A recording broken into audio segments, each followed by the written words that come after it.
Hi everyone, ನಾನು ನಿಮ್ಮ ಸಂದರ್ಶಿನಿ ಸ್ವಾಮಿ. ಸಹಚರಿ ಇಲ್ಲದ ಬದುಕು ಕಥೆಯ ಮುಂದುವರಿದ ಭಾಗ. ಅದಕ್ಕೂ ಮೊದಲು ನನ್ನ ಕಥೆಗಳು ನಿಮಗೆ ಇಷ್ಟವಾಗಿದ್ದರೆ ತಪ್ಪದೆ ಕಮೆಂಟ್ ಮಾಡಿ, ಲೈಕ್ ಮಾಡಿ, ಶೇರ್ ಮಾಡಿ. ಹಾಗೆ ನನ್ನ ಚಾನಲ್ಗೆ ಹೊಸಬರಿದ್ದರೆ ಸಬ್ಸ್ಕ್ರೈಬ್ ಆಗಿ ಪಕ್ಕದಲ್ಲಿರುವ ಬೆಲ್ಲೈಕನ್ನ ಕ್ಲಿಕ್ ಮಾಡಿ. ಇದರಿಂದ ನನ್ನೆಲ್ಲ ಕಥೆಗಳ ನೋಟಿಫಿಕೇಷನ್ ನಿಮಗೆ ಸಿಗುತ್ತೆ. ಸೊ ಬನ್ನಿ, ಕಥೆಯ ಮುಂದುವರಿದ ಭಾಗನ ನೋಡೋಣ. ಎಪಿಸೋಡ್ 35. ಇಂದಿನ ಸಂಚಿಕೆಯಲ್ಲಿ ಶ್ರೀ ಕೋಪದಲ್ಲಿ ಮುಖ ತಿರುಗಿಸಿ ಕೂರ್ತಾಳೆ. ವಿರಾಟ್ ಸ್ಟೇರಿಂಗ್ ಮೇಲೆ ತಲೆ ಇಟ್ಟವನು ಕಿರುಗಣ್ಣಲ್ಲೇ ಶ್ರೀ ಕಡೆ ನೋಡ್ದ. ಗೋಧಿ ಬಣ್ಣದ ಮುದ್ದಾದ ಹುಡುಗಿ ಎಂದು ಕೋಪ ಮಾಡಿಕೊಳ್ಳದ ಚೆಲುವೆ. ಬಟ್ ನನ್ನಿಂದ ಸಾಕಷ್ಟು ನೋವು ಪಟ್ಟು ಕಷ್ಟಪಟ್ಟು ಈ ಪೋಸ್ಟ್ ತಗೊಂಡಿದ್ದಾಳೆ. ನನ್ನಿಂದ ಒಂದು ದಿನಕ್ಕೂ ಖುಷಿ ಸಿಕ್ಕಿಲ್ಲ ಇವಳಿಗೆ. ಸಿಕ್ಕಿರೋದೆಲ್ಲ ಬರೀ ನೋವು, ದುಃಖ, ಅವಮಾನ. ಆದರೂ ರೋಹನ್ ಕಿಡ್ನಾಪ್ ಆಗಿ ಗೊತ್ತಾದ ತಕ್ಷಣ ಎಲ್ಲ ಮರೆತು ಇಂದು ಮುಂದೆ ಯೋಚಿಸದೆ ಅವನನ್ನು ಹುಡ್ಕೋಕೆ ಸಹಾಯ ಮಾಡ್ತಿದ್ದಾಳೆ. ಇವಳದು ಅದೆಷ್ಟು ಒಳ್ಳೆ ಮನಸ್ಸು. ನಾನೇ ಇವಳನ್ನು ಅರ್ಥ ಮಾಡ್ಕೊಳ್ಳೋದ್ರಲ್ಲಿ ಹೆಡವ್ದೆ ಎಂದುಕೊಂಡ ಮನದಲ್ಲೇ. ಮುಂದೆ ಆ ತುಂತುರು ಮಳೆ ನೋಡ್ತಾ ಇದು ಈಗಲೇ ಬರಬೇಕಿತ್ತಾ ಎಂದು ಮುಖ ಗಂಟೆಕಿದ್ರೆ ವಿರಾಟ್ ತನ್ನದೇ ಯೋಚನೆಯಲ್ಲಿ ಮೊದಲೆಲ್ಲ ಇವಳು ಚಿಕ್ಕ ಮಕ್ಕಳ ಥರ ನೀರಿಗೆ ಮುಖ ಕೊಟ್ಟು ಹಾಡೋಳು. ಹೀಗೆ ನೋಡಿದ್ರೆ ಮಳೆನೇ ಬೈಕೋತಿದ್ದಾಳೆ ಎಂದ್ಕೊಂಡು, ಬಿಡು, ಈ ಕತ್ಲೆಯಲ್ಲಿ ಏನು ಕಾಣುತ್ತೆ ಹುಡುಕೋಕೆ ಎಂದ. ಶ್ರೀ ಒಮ್ಮೆ ವಿರಾಟ್ ಕಡೆ ನೋಡಿ ಮುಖ ತಿರುಗಿಸಿದ್ರೆ ವಿರಾಟ್, ಅಯ್ಯೋ, ನಾನು ಹೇಳಿದ್ದು ಮಳೆ ಪಾಡಿಗೆ ಮಳೆ ಬರಲಿ ಬಿಡು ಅಂತ ಎಂದ. ಆದರೆ ಶ್ರೀ, ಮಳೆ ಇಲ್ಲ ಅಂದಿದ್ರೆ ನಾವು ಹುಡುಕ್ಬೋದಿತ್ತು ಎಂದುಕೊಂಡವಳು ಮತ್ತೊಮ್ಮೆ ಪೊಲೀಸ್ನವ್ರಿಗೆ ಕಾಲ್ ಮಾಡಿ ಈಗ ಲೊಕೇಶನ್ ಎಲ್ಲಿ ತೋರುತ್ತಿದೆ ಎಂದು ಕೇಳಿದ್ಲು. ಆಗಲೂ ಆ ಕಡೆಯಿಂದ ಅಲ್ಲೇ ತೋರುತ್ತಿದೆ ಮೇಡಮ್ ಎಂದು ಹೇಳಿದ್ದು ಕೇಳಿ ಶ್ರೀ ತುಸು ಯೋಚಿಸೋಕೆ ಶುರು ಮಾಡಿದ್ಲು. ಅಷ್ಟೊತ್ತಿಗೆ ಮಳೆ ಜೋರಾಯಿತು. ವಿರಾಟ್, ಹೀಗಾದರೂ ಇವಳ ಜೊತೆಗೆ ಸ್ವಲ್ಪ ಸಮಯ ಕಳೆಯೋಕೆ ಸಿಗ್ತಿದೆಯಲ್ಲ ಎಂದು ಅವಳ ಕಡೆ ಆಗಾಗ ನೋಡಿಕೊಂಡು ಕೂತಿದ್ದ. ಅಷ್ಟೊತ್ತಿಗೆ ಶ್ರೀಗೆ ಏನೋ ನೆನಪಾಗಿ ಕಾನಿಂದ ಇಳಿಯಲು ನೋಡಿದ್ರೆ ವಿರಾಟ್ ತಕ್ಷಣ ಅವಳ ಕೈ ಹಿಡಿದು, ಏಯ್, ಮಳೆ ಜೋರಾಗಿದೆ, ಹೀಗೋದ್ರೆ ನೆನೀತೀಯಾ ಎಂದ. ಶ್ರೀ, ಒಂದು ನಿಮಿಷ ಬಿಡಿ ಎಂದವಳು ಕೆಳಗೆ ಆ ಮಳೆಯಲ್ಲೇ ನಡೆಯುವ ಹುಡುಗಿ ನೋಡಿ ವಿರಾಟ್ ಕೂಡ, ಚೂಳು ಹೇಳಿದ ಮಾತು ಕೇಳೋ ಮಗಳೇ ಅಲ್ಲ, ಅದೇನಂತ ನಾನು ಹಿಂಸೆ ಮಾಡ್ತಾಳೋ ಎಂದುಕೊಂಡು ಸುತ್ತ ಒಮ್ಮೆ ನೋಡ್ದ. ಅಲ್ಲೇ ಇದ್ದ ಕೆಲವು ಮರದ ಸೊಪ್ಪು ಮುರಿದು ಅದನ್ನೇ ದೊಡ್ಡದಾಗಿ ಛತ್ರಿ ಥರ ಮಾಡಿ ಅವಳಿಂದ ಓಡಿದ. ಶ್ರೀ ತಲೆ ಮೇಲೆ ಹಿಡಿದಿದ್ದು ನೋಡಿ ಒಮ್ಮೆ ಹುಡುಗಿ ತಲೆ ಮೇಲೆ ಮಳೆ ಬರದಿದ್ದು ನೋಡಿ ಪಕ್ಕಕ್ಕೆ ತಿರುಗಿ ನೋಡಿದ್ರೆ ವಿರಾಟ್, ನಡಿ, ಈ ಕತ್ಲಲ್ಲಿ ಒಬ್ಬಳೇ ಹೋಗೋದು ಬೇಡ ಎಂದು ತನ್ನ ಫೋನ್ ಟಾರ್ಚ್ ಆನ್ ಮಾಡ್ದ.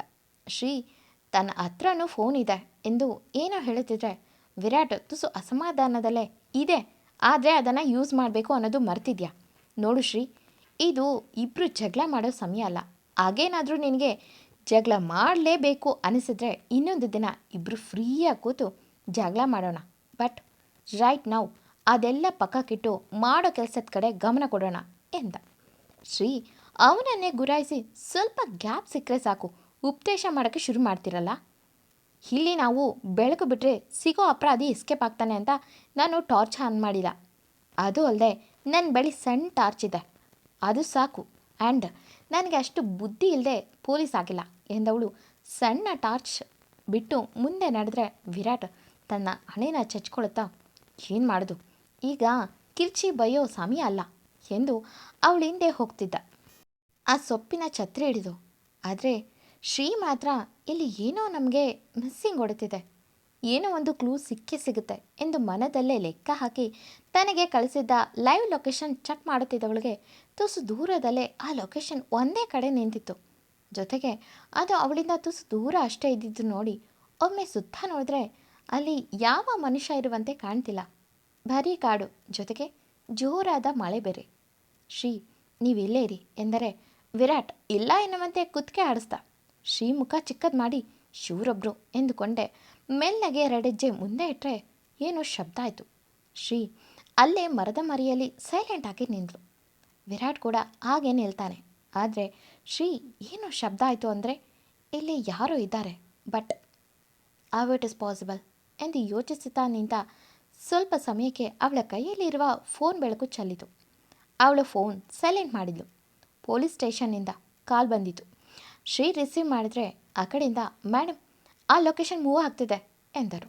ಶ್ರೀ ತುಸು ಕಣ್ಣು ಸಣ್ಣ ಮಾಡಿ, ಅಂದರೆ ಆ ವ್ಯಕ್ತಿ ಇಲ್ಲಿಂದ ಹೋಗ್ತಿದ್ದಾನಾ ಎಂದು ಯೋಚಿಸಿ, ಯಾವ ಕಡೆ? ಕಾಡಿಂದ ಎಕ್ಸಿಟ್ ಕಡೆ ಹೋಗ್ತಿದ್ಯಾ ಆ ಲೊಕೇಶನ್ ಅಂತ ಒಮ್ಮೆ ಚೆಕ್ ಮಾಡಿ ಹೇಳಿ ಎಂದು ಮೆಸೇಜ್ ಮಾಡಿದ್ಲು. ತಕ್ಷಣ ಆ ಕಡೆಯಿಂದ ಎಸ್ ಎನ್ನುವ ಮೆಸೇಜು ಸಿಕ್ಕಿದ ತಕ್ಷಣ ಶ್ರೀಗೆ ಒಂದು ಹೋಪ್ ಸಿಕ್ಕಿತು. ಆದರೆ ರೋಹನ್ನ ಇಲ್ಲೇ ಬಚ್ಚಿಟ್ಟಿದ್ದಾರಾ ಹೇಗೆ? ಆದರೂ ಒಮ್ಮೆ ಟ್ರೈ ಮಾಡೋಣ ಎಂದು ತಕ್ಷಣ ಲೊಕೇಶನ್ ಮೂವ್ ಆಯಿತಾ ಎಂದು ಕೇಳಿದರೆ ಆ ಕಡೆಯಿಂದ ಎಸ್ ಮೇಡಮ್, ನಿಮ್ಮಿಂದ ಸ್ವಲ್ಪ ದೂರ ಹೋಗಿದೆ ಎಂದರು. ಶ್ರೀ ಹಾಗೆ ನನಗೆ ಟಚ್ನಲ್ಲಿರಿ ಎಂದವಳು ಸೀದಾ ಅಲ್ಲಿಂದ ಮೆಲ್ಲಗೆ ಮುಂದೆ ನಡೆದಳು. ವಿರಾಟ್ಗೆ ಏನೂ ಅರ್ಥ ಆಗಿದೆ. ಏನು ಶ್ರೀ ಎಂದ ಸಣ್ಣಗೆ. ಶ್ರೀ, ಇಷ್ಟು ಕಾಡಲ್ಲಿ ಒಂದು ಹುಡುಗನನ್ನು ಬಚ್ಚಿಡೋಕ್ಕೆ ಹೇಗೆ ಸಾಧ್ಯ ಇರ್ಬೋದು? ಒಂದು ದೊಡ್ಡ ಮರ ಇಲ್ಲ ಅಂಡರ್ಗ್ರೌಂಡ್. ಸೊ ನಾವು ಇವೆರಡನ್ನು ಸರ್ಚ್ ಮಾಡಬೇಕು ಎಂದು ಮೆಲ್ಲಗೆ ನೋಡಿದು.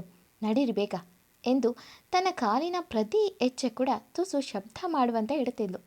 ತುಸು ದೂರ ಹೋದ ತಕ್ಷಣ ಅವಳಿಗೆ ಏನೋ ಶಬ್ದ ಕೇಳಿತು. ತಕ್ಷಣ ಶ್ರೀ ಮೆಲ್ಲಗೆ ತನ್ನ ಕಾಲಿನ ಕಡೆ ನೋಡಿದ್ರೆ ಅದೊಂದು ಮರ ಕಂಡಿತು. ಶ್ರೀ ತಡ ಮಾಡದ ಮೆಲ್ಲಗೆ ತನ್ನ ಫೋನ್ ಟಾರ್ಚ್ ಆನ್ ಮಾಡಿ, ಸುತ್ತ ನೀವು ಅಬ್ಸರ್ವ್ ಮಾಡಿ ಎಂದವಳು ಮೆಲ್ಲಗೆ ಕೂತು ಆ ತರೆಗೆಲೆನ ಸರಿಯಾಗಿ ನೋಡಿದ್ಲು. ಅವೆಲ್ಲ ಉದುರಿರವಲ್ಲ, ಯಾರೋ ಬೇಕೆಂದೇ ತಂದು ಹಾಕಿರೋದು ಅನ್ನೋದು ಗೊತ್ತಾಯಿತು. ಶ್ರೀ ಮನದಲ್ಲೇ ಬೇರೆ ಬೇರೆ ಮರದ ಎಲೆಗಳು, ಅಂದರೆ ಇಲ್ಲಿ ಏನೋ ಇದೆ ಎಂದು ಕೈಯಲ್ಲಿ ಮೆಲ್ಲಗೆ ಅದನ್ನು ಸರಿಸುತ್ತಿದ್ರೆ ವಿರಾಟ್, ಶ್ರೀ ಕೈಯಲ್ಲಿ ಯಾಕೆ ಮಾಡ್ತಿದ್ಯಾ?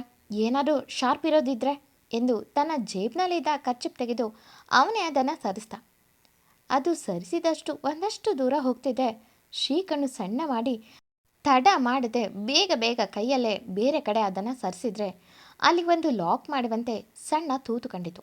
ಅದನ್ನು ನೋಡಿದ ಶ್ರೀ ವಿರಾಟ್ ಮುಖ ನೋಡಿ, ದೂರ ನಡೀರಿ ಎಂದವಳು ತನ್ನ ಸೈಲೆಂಟ್ ಗನ್ ತೆಗೆದು ಅದಕ್ಕೆ ನೇರ ಫೈರ್ ಮಾಡೋಕ್ಕೆ ಹೋದವಳು ಜೋರಾದ ಉಸಿರು ತಗೊಂಡ್ಳು. ಯಾಕಂದರೆ ಇಲ್ಲಿ ಶೂಟ್ ಮಾಡೋದು ಒಳಗೆ ರೋಹನ್ ಇದ್ದರೆ ಏನಾದರೂ ಎಫೆಕ್ಟ್ ಆದರೆ ಎಂದು. ಅವಳು ಗಟ್ಟಿಯಾಗಿ ಕಣ್ಣು ಮುಚ್ಚಿರೋದು ನೋಡಿ ವಿರಾಟ್ ಧೈರ್ಯ ಕೊಡುವಂತೆ ಕಣ್ಣಲ್ಲೇ ಅವಳಿಗೆ ಸಿಗ್ನಲ್ ಕೊಟ್ಟ. ಶ್ರೀ ಗಟ್ಟಿಯಾಗಿ ಒಮ್ಮೆ ಕಣ್ಣು ಮುಚ್ಚಿ ಜೋರಾದ ಉಸಿರು ತಗೊಂಡು ಆ ಸಣ್ಣ ಹೋಲಿದ್ದ ಕಡೆ ಫೈರ್ ಮಾಡಿದ್ಲು. ಅದು ತಕ್ಷಣ ಡಬ್ಬೆಂದು ಶಬ್ದ ಮಾಡಿತು. ಅದೇ ಸೆಕೆಂಡಲ್ಲಿ ಯಾರೋ ಶಬ್ದ ಮಾಡಿದ ಅನುಭವ ಆಯಿತು. ಆ ಭಯದಲ್ಲೇ ಅದನ್ನು ಬೇಗ ಓಪನ್ ಮಾಡಿ, ನೀವು ಇಲ್ಲೇ ಇರಿ ಎಂದವಳು ಟಾರ್ಚ್ ಆನ್ ಮಾಡಿ ನೋಡಿದ್ರೆ ಒಳಗೆ ಒಂದು ಅಂಡರ್ಗ್ರೌಂಡ್ ಇತ್ತು. ಅಲ್ಲಿರುವ ಮೆಟ್ಟಲು ಇಳಿಯುವ ಹುಡುಗಿಯಿಂದ ವಿರಾಟ್ ಕೂಡ ಬರೋದು ನೋಡಿ, ನೋಡಿ ನೀವು ಇಲ್ಲೇ ಇರಿ, ಇಲ್ಲಿ ಯಾರಾದರೂ ಬಂದರೆ ಸಿಗ್ನಲ್ ಕೊಡಿ ಎಂದರೆ ವಿರಾಟ್ ನೋ, ಒಳಗೆ ಯಾವ ಸಿಚುವೇಶನ್ ಇದೆಯೋ ಗೊತ್ತಿಲ್ಲ ಎಂದು ತಾನು ಬರುವಂತೆ ಮುಂದೆ ಬಂದಿದ್ದು ನೋಡಿ ಶ್ರೀ ಕೋಪದಲ್ಲಿ, ಇಲ್ಲೇ ಇರಿ, ನಾನು 5 ನಿಮಿಷ ಆದಮೇಲೆ ನಿಮಗೆ ಕಾಲ್ ಮಾಡ್ತೀನಿ ಒಳಗೋಗಿ. ಅಕಸ್ಮಾತ್ ನಾನು ಕಾಲ್ ಮಾಡಿಲ್ಲ ಅಂದರೆ ಆಗ ನೀವು ಪೊಲೀಸ್ನವ್ರಿಗೆ ಕಾಲ್ ಮಾಡಿ, ನೀವು ಇಲ್ಲಿಂದ ದೂರ ಹೋಗಿ ಎಂದಳು. ವಿರಾಟ್ ನೋ ಎಂದರೆ, ಶ್ರೀ ನನ್ನ ಮಾತು ಈಗಲೂ ಕೇಳಲ್ಲ ಅಲ್ವಾ? ನಿಮ್ಮ ಜೊತೆ ಮದುವೆ ಆಗಿಂದನೂ ಒಂದು ಫೇವರ್ ಕೇಳಿಲ್ಲ, ಈಗ ಕೇಳ್ತಿದ್ದೀನಿ, ಇದೊಂದಾದರೂ ನಡೆಸ್ಕೊಡಿ. ಅಟ್ಲೀಸ್ಟ್ ಸ್ವಲ್ಪ ದಿನಕ್ಕಾದರೂ ಹೆಂಡತಿ ಥರ ಇದ್ಲು ಅಂದ್ಕೊಂಡು ಎಂದಳು. ಅವಳ ಮಾತು ವಿರಾಟ್ನ ಕಟ್ಟಾಕಿದ್ದಂತಾಗಿತ್ತು. ಶ್ರೀ ಇರ್ತೀರಾ ಅಂದ್ಕೊಂಡಿದ್ದೀನಿ ಎಂದವಳು ತಡ ಮಾಡದೆ ಸೀದಾ ಒಳಗೆ ನುಗ್ಗಿದ್ಲು. ಅವಳು ಮೆಲ್ಲಗೆ ಒಳಗೋಗ್ತಿದ್ರೆ ಒಳಗಿಂದ ಸಣ್ಣಗೆ ನರಳುವ ಶಬ್ದ ಕೇಳ್ತಿತ್ತು. ಶ್ರೀ ಒಮ್ಮೆ ಸುತ್ತ ನೋಡಿದು. ಅಲ್ಲೇ ಕೆಳಗೆ ಒಂದು ಜಾಗದಲ್ಲಿ ಯಾರೋ ಇದ್ದಾರೆ ಎನಿಸಿ ಸೀದಾ ಹೋದರೆ ಅದು ಯಾರೋ ಕಟ್ಟಾಕಿರೋದು ಅನ್ನೋದನ್ನು ತಿಳಿದು ರೋಹನ್ ಎಂದಳು. ತಕ್ಷಣ ರೋಹನ್ ಎಂದು ಬಾಯಿಗೆ ಪ್ಲಾಸ್ಟರ್ ಹಾಕಿದ್ರಿಂದ ಸಣ್ಣಗೆ ಶಬ್ದ ಮಾಡ್ದ. ತಕ್ಷಣ ಶ್ರೀ ಬೇಗ ಹೋಗಿ ಅವನ ಮುಖ ನೋಡಿದ್ರೆ ಅವನ ಬಾಯಿಗೆ ಪ್ಲಾಸ್ಟರ್ ಜೊತೆಗೆ ಕಣ್ಣಿಗೂ ಬಟ್ಟೆ ಕಟ್ಟಿದ್ರು. ಪೂರ್ತಿ ಕತ್ತಲೆ ಬೇರೆ. ಕೈ ಕಾಲು ಕಟ್ಟಿ ನೆಲದ ಮೇಲೆ ಮಲಗಿಸಿದ್ರು. ಶ್ರೀ ಅವನ ಸ್ಥಿತಿ ನೋಡಿ ಕಣ್ತುಂಬಿ ತಕ್ಷಣ ಅವನ ಕಟ್ಟುಗಳನ್ನು ಬಿಚ್ಚಿ ಅವನನ್ನು ಗಟ್ಟಿಯಾಗಿ ತಬ್ಬಿದ್ಲು. ಆ ಕಡೆ ವಿರಾಟ್ 5 ನಿಮಿಷ ಆದರೂ ಕಾಲ್ ಮಾಡಿಲ್ಲ ಎಂದುಕೊಂಡು ಅವನು ಕೂಡ ಒಳಗೆ ಬಂದಿದ್ದ. ಶ್ರೀ ಶಬ್ದ ಬಂದಿದ್ದು ನೋಡಿ ರೋಹನ್ನ ತನ್ನಿಂದ ಐಟ್ ಮಾಡಿ ಗನ್ ಹಿಡಿದ್ರೆ ವಿರಾಟ್ ಹೇ ನಾನು ಎಂದರೆ, ಶ್ರೀ ನಿಮ್ಮನ್ನು ಹೊರಗಿರಿ ಅಂತ ಹೇಳಿದೆ ಅಲ್ವಾ ಎಂದವಳು ಬೇಗ ನಾವಿಲ್ಲಿಂದ ಹೋಗಬೇಕು ಎಂದು ತಡ ಮಾಡದೆ ಅಲ್ಲಿಂದ ಹೊರಗೆ ಬಂದರು. ಅದನ್ನು ವಾಪಸ್ ಮುಚ್ಚುವ ಸಮಯಕ್ಕೆ ಏನೋ ಅಲ್ಲಿ ಶಬ್ದ ಆಯಿತು.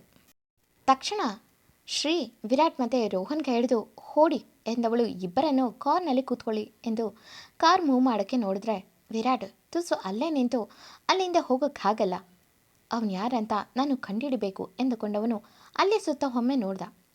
ಅಲ್ಲಿ ಒಂದು ಮರದ ಸಣ್ಣ ಗುದುರಿತ್ತು. ತಕ್ಷಣ ವಿರಾಟ್ ಬೇಗ ಕೂತ್ಕೊಳ್ಳಿ ಎಂದವನು ಸಣ್ಣಗೆ ಕಾರ್ ಮೂವ್ ಮಾಡಿ ಸೀದಾ ಆ ಕಾರ್ನ ಆ ಗುದಿರಿನ ಒಳಗೆ ಬಿಟ್ಟು ಪೂರ್ತಿ ಕತ್ತಲೆ ಮಾಡ್ದ. ಅಷ್ಟೊತ್ತಿಗೆ ಅಲ್ಲಿಗೆ ಸುಮಾರು ಜನಗಳು ಬಂದರು.